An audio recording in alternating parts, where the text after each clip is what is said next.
edit din eh. Kabayan nga eh. At dahil dyan, pupunta na tayo sa ating susunod na bahagi ng ating palatuntunan, ang Palarong Pinoy! Wait, Palarong Pinoy at wala akong nakikita ang kids. Oo. At dahil walang kids, Kids at heart marami. kids at high tayo! Sir Charles! Lalo-lalo na yun ang hindi naka-experience sa pag-ibig sa Pilipinas. Wala tayong grupo, wala tayong kalusebo. Yung sa amin dati, yung baboy, yung pigi. Oo, mga biik. Lalagyan ng maraming mantika, lalagyan ng kung ano-anong pampadulas. Tapos, hahamulin namin. So, tinatalaga ko ang lahat. Opo. Makibahagi, magbigayan na lang po tayo. Sa ilan. Kids natin, nasa Tinatawagan kids sa at heart. Oh. kids by height. Kids, kahit na pamilya. Kids by heart. Kids. According to height, according to age. Huwag po yung mga nanay na gusto nga parang pabibig, bakit hindi nila na-experience dati yan. Paunawa po, biglang Hindi ko sinasabi ikaw. Hindi ko rin ba na-experience dati? Okay, wag na hunatin. mga bata. Bigyan natin ang pagkakataon ng mga bata, huwag natin silang balyain. Okay? Eto na. Mga bata! Pakahirap na ito. Hoy, Pagkakagawa sa mga bata ko. Bro, this is just for the sake of video and photo. Kids, nasa gitna kayo Nakakawa dapat. nyo na yung mga bata. Hilahin mo yung mga matatandang yan. Okay, give space. Ang nakakalimutan natin. Okay. Stay in the middle, please. Stay in the middle. Isa lang pa to. Pag may natumbang bata dyan, kayo mga majujonta, tingnan nyo. Medic, nakalali na po ba? Medic? Okay! Are you ready? Okay! And let the Palarong Pabitan May bata kami! May bata!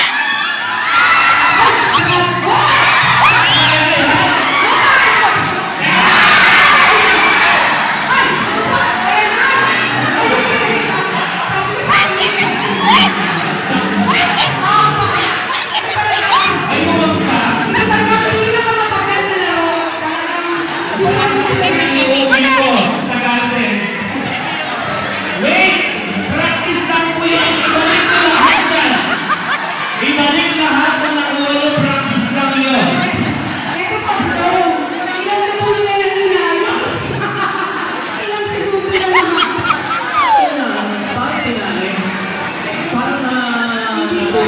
Baka may naging Ang bata! Actually, dapat 5 minutes ang palitin eh. 60 seconds na ubos, tapos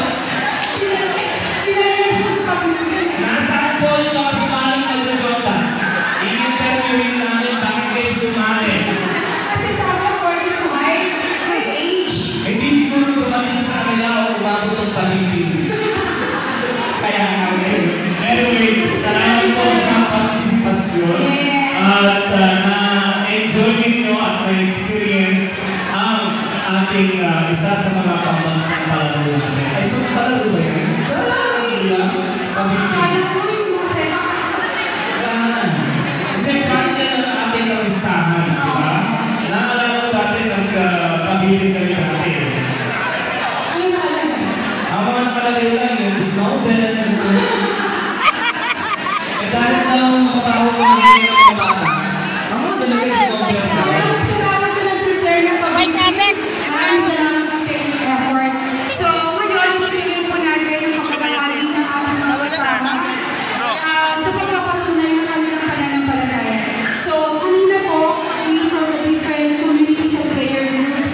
This time, we will call on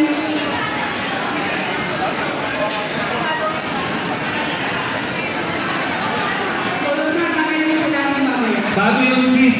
Bago ang Nakuha susunod naman ang video ng share pagbagsak. ng kanilang Nakuha naman ang video ng pagbagsak. Parang muna natin ang susunod na pakikita ng kanilang talento. Hindi lang sa pag-aawit at hindi lang sa pag-pray. Yes!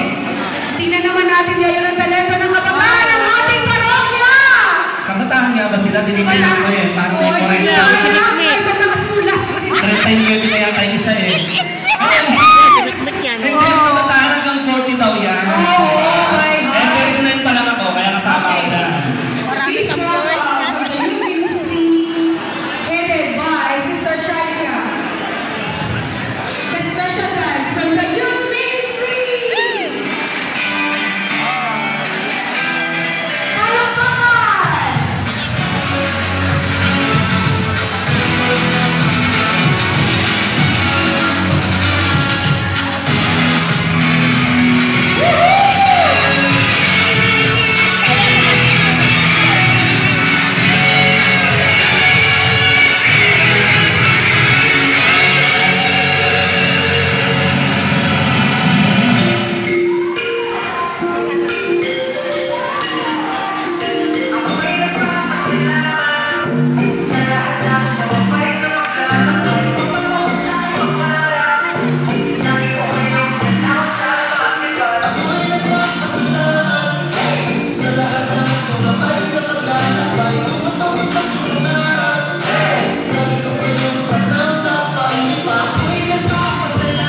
Parang kulate, diba? Pag ginuusan mo na kasi kuritsi ng kuritsi. Yeah, maraming salamat. Pero, napansin ko rin yung parang coronation, hindi ka naman hingin. Nasa likod. Alam ko natin, Tito Joseph yun. Tito Joseph, susubok ko yung naglagay ng coronation. Nasa likod yung pangalan nyo. Okay, so, thank you so much, Yun. Hindi ko rin nakita. Relax naman ang next part. Anyway. Sa mga hindi nanalo kayo kasi pag-ibig, parang sobrang depend. Kasi nga, pag-ibig. Alam ko yung mga nag-jota na nakakuha ng pabili. Opo. Kailangan hindi na sila kasali dito sa susunod na prizes natin. Gusto niyo po ba ng mga prizes? Hindi! Oo, dito lang sa tatlo. Ito lang ang bibigyan natin sa atin. So, kung gusto niyo po ng prizes, yung mga upuan po na kinukupuan ninyo, tingnan niyo po yung ilalim. At kung nanood po kayo ng EVP kanina, doon niyo po makikita ang different pictures, tradition. Wow! Congratulations! Yes, and then, Makukuha niyo sa harapan. makukuha po ninyo ang inyong premyo sa ating Apostles of Divine Mercy Community. But before that, punta kayo dito sa harapan. Hoy! Raymond to to. Yay! Dito po kayo sa harap. Ayan. Lapit po kayo dito. Hindi lang po yung kadali. Meron pa po yung question and answer.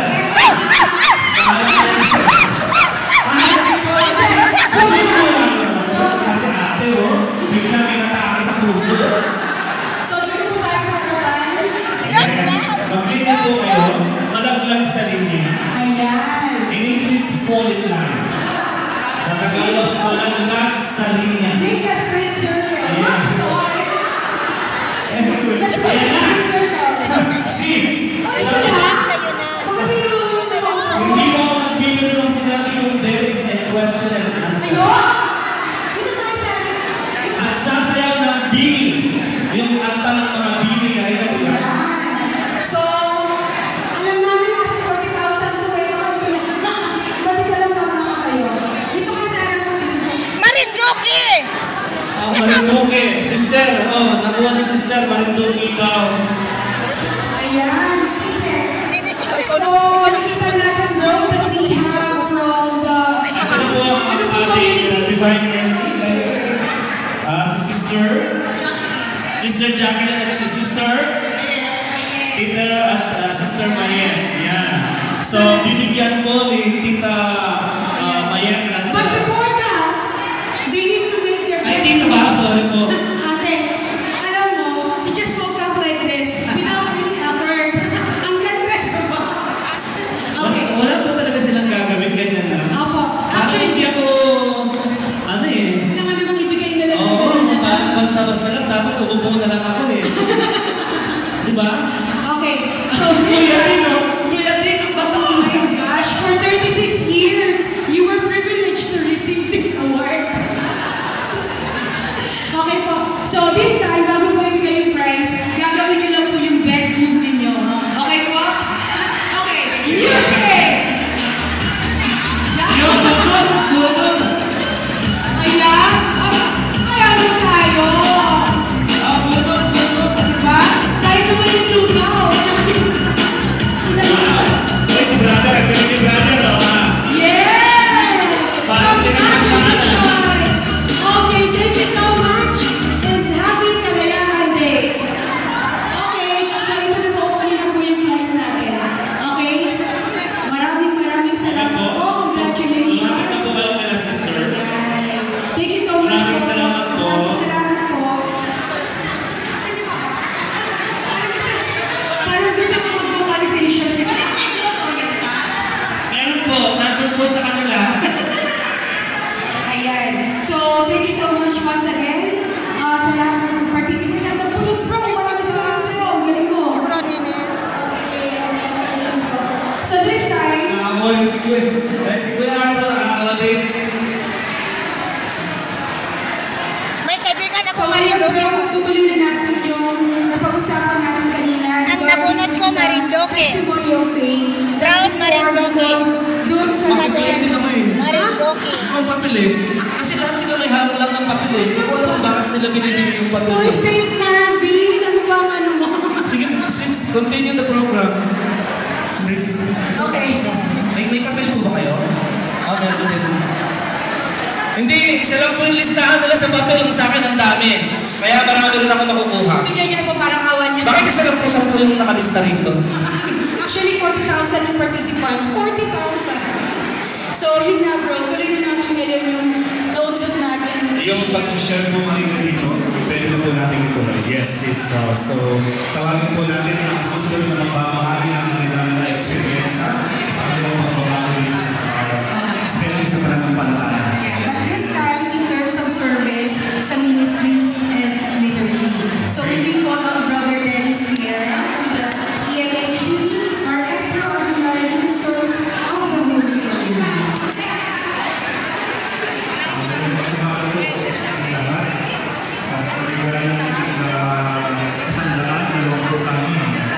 Hello. Ano yan sa ISIS ka? Maglong kami. Hindi pa nga po nakabayad maglong. Nakailang ka ba doon? Nakapagdaan ko na tapos maglong ako kay Incheck. Basta nandito yung mga magaganda nating SS.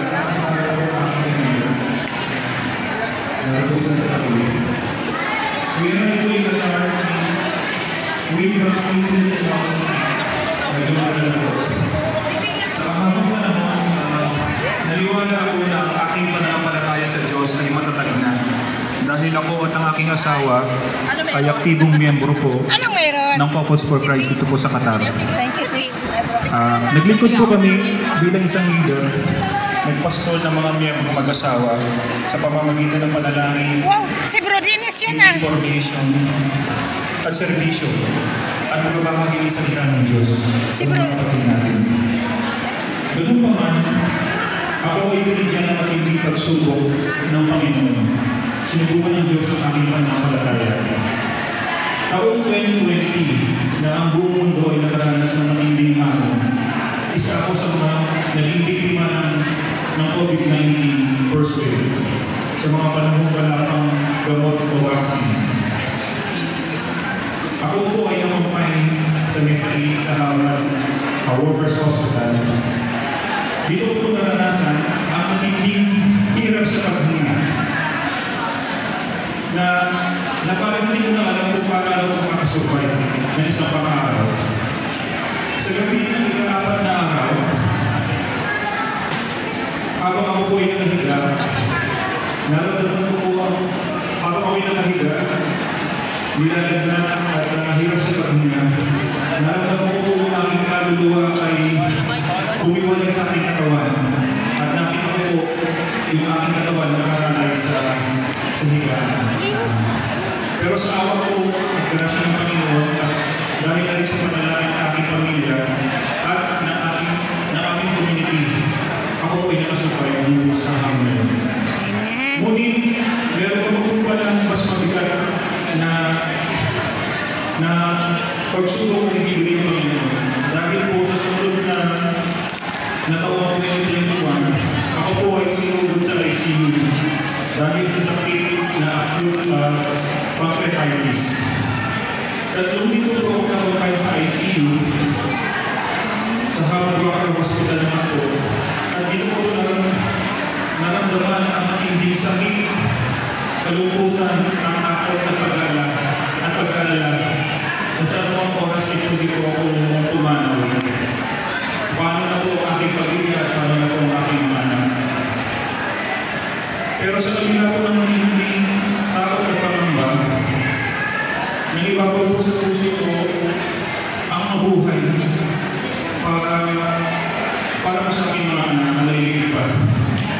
At habang ako po naratay sa ICU, mataindig ko ang nagdasal, humingi ng tawad sa Kanya, at nalipagkasundo sa Panginoon Jesucristo.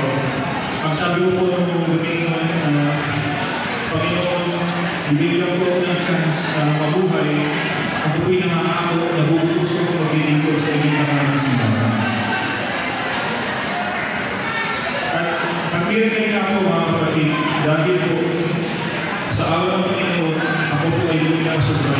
doon po sa family.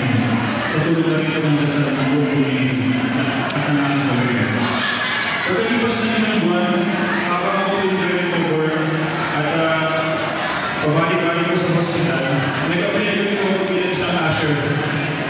At malugutong ko ako tinanggap ng usher ministry. At pagkalipas naman po ng ilang buwan, tinawag po kami maglingkod sa PMHC or League Minister po ng Simbahan. Tapos gusto namin tinanggap ang bagong mission na po ito kasama ang aking asawa. At dagdag pa rin po, kasama rin namin ang aming anak na nagsisimuli bilang isang water server. 2 taon na rin po ang lumipas mga kapatid at patuloy pa rin po sa puso ko ang apoy sa puso ko na maglingkod sa Diyos. Magpapasalamat ako sa mahal ng Panginoon na binigyan niya ako ng pagsubok na gano'n. Dahil mas lalo naging yung aking pananampalataya at mas lalo kami lumapit sa Kanya. Mga kapatid, kapag tayo po binigyan ng pagsubok ng Panginoon, Diyos, huwag po natin isara ang ating puso sa Kanya. Sa pamamagitan ng pagtatampo, self-pity, o galing. Bagkos mas lalo po tayo lumapit sa Kanya ng may kababaang loob. Huwag natin po isara. Huwag po natin tutuloy na connection po natin sa Kanya. At patuloy po tayo magdasal, humingi ng tawad, at magtiwala sa plano ng Panginoon. Alam ko po, dahil naranasan po ito, napakahirap ang gawin, lalo na po sa oras o sa gitna ng kasakitan, kalungkutan, at kakulangan. Pero magagawa po natin ito kung tayo po ay nasa sa Diyos. Paalala po sa atin ni John po, sa John 15:5. Babasahin ko lang po.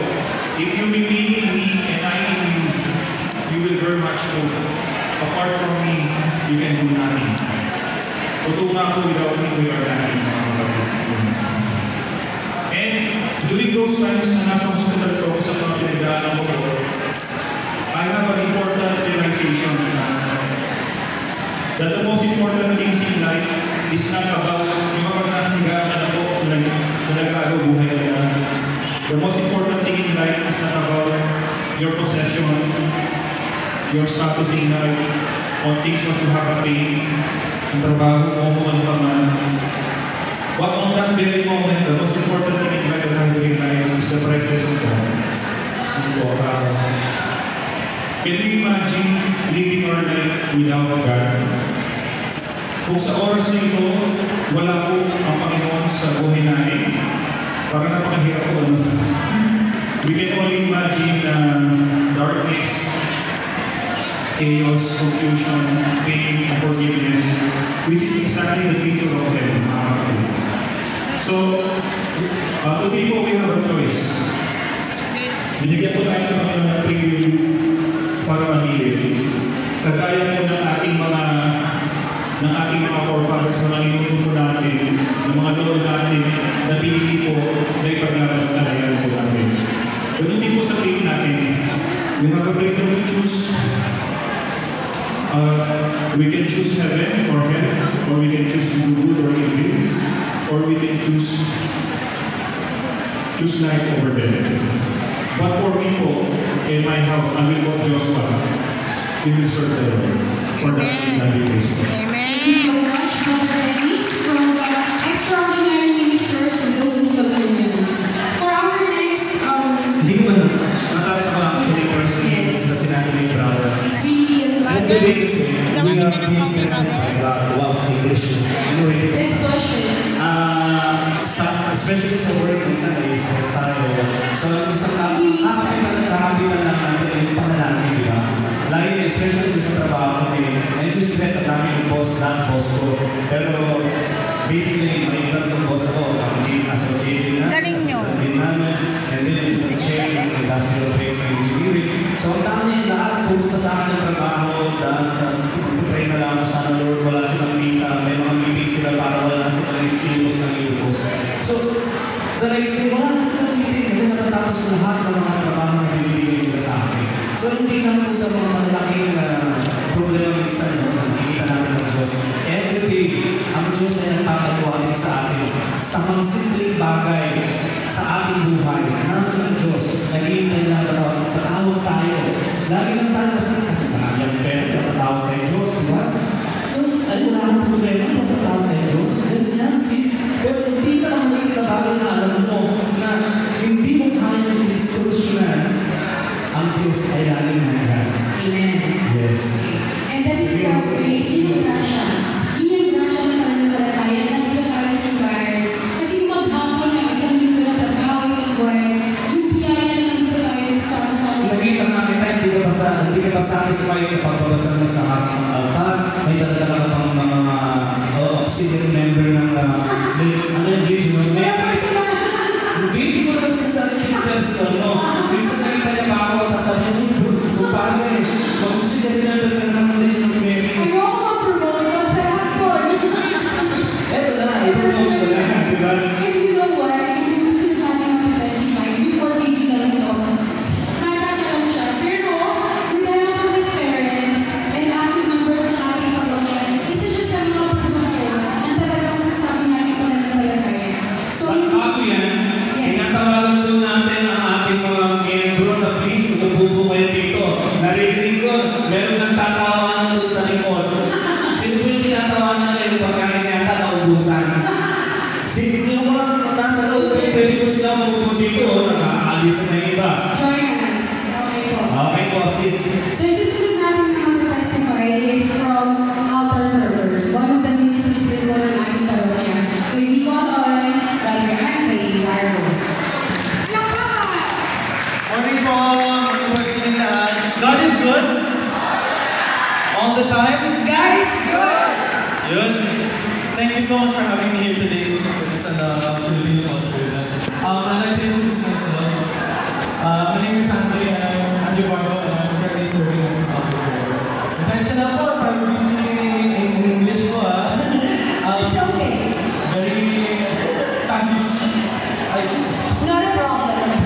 So it's a great opportunity, for me. Before I start my share, it's a great opportunity for me to stand here in front of you and to share my story. And ask me why. Why? Because it's an amazing feeling, no? As I see everyone here, how all of us here are connected in faith. Faith to our people in our country, faith to our culture, and most importantly, faith in our Catholic Church and God. Amen. And with that being said, I'd like to share my story as an altar server and how my faith grew into this service. So it's been around 9 years ago since I joined the altar service ministry. It was around June or July of 2015 when I started out as a new member. And for a 10-year-old me, it was a new experience, but I did not really grasp the idea of what it meant to serve the church.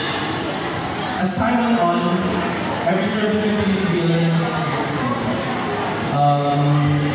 Every little service, I was being mentored under Tita Dex or my older MCs, Catholic brothers. And soon enough, in 2018, I was one of few altar services to be called up to become assistant MC under my MC at that time, Kuya Ian Akarili. I was grateful for the opportunity, but still, I couldn't make up the reason for my purpose.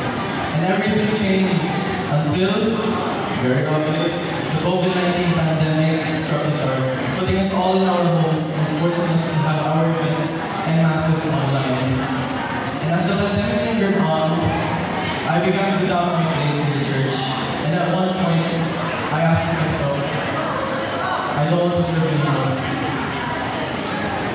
And when the church reopened in May 2020, I was not the same altar server as I once was years ago.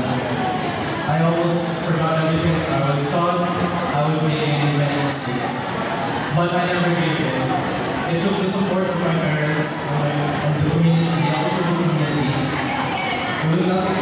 It's with their support that I continue to serve today. Slowly but surely, I began to heal, not only in my service, but in my faith. And it was there that I finally understood my purpose as an altar server. Brothers and sisters, before I close my share, I would like to share with you a proverb, a favorite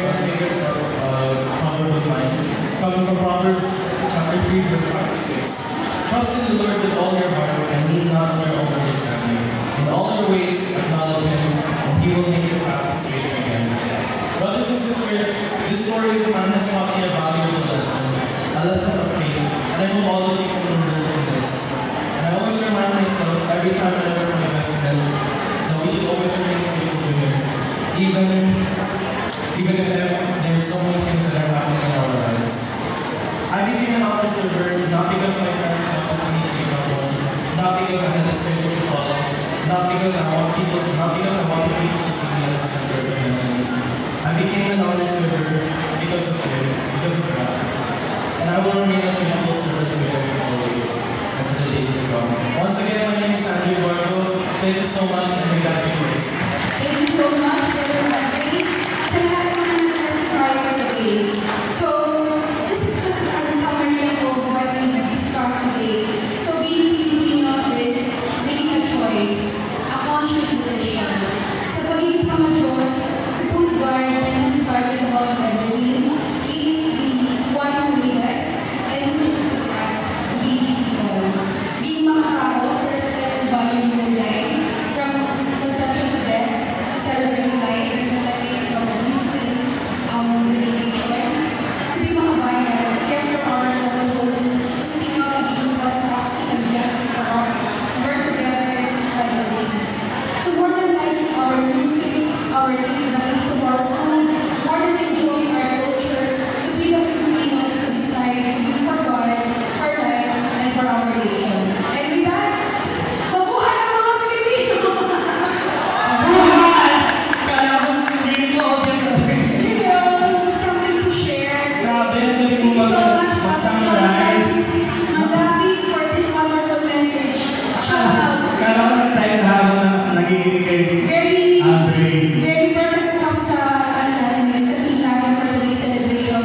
For the first time in our parish, this is Mahar, we celebrated this kind of occasion wherein we gather all the ministers and organizations. Salamat kay Father Lodel. Maraming salamat sa mga pare, no, for staying with us, Father Lodel and Father Remy.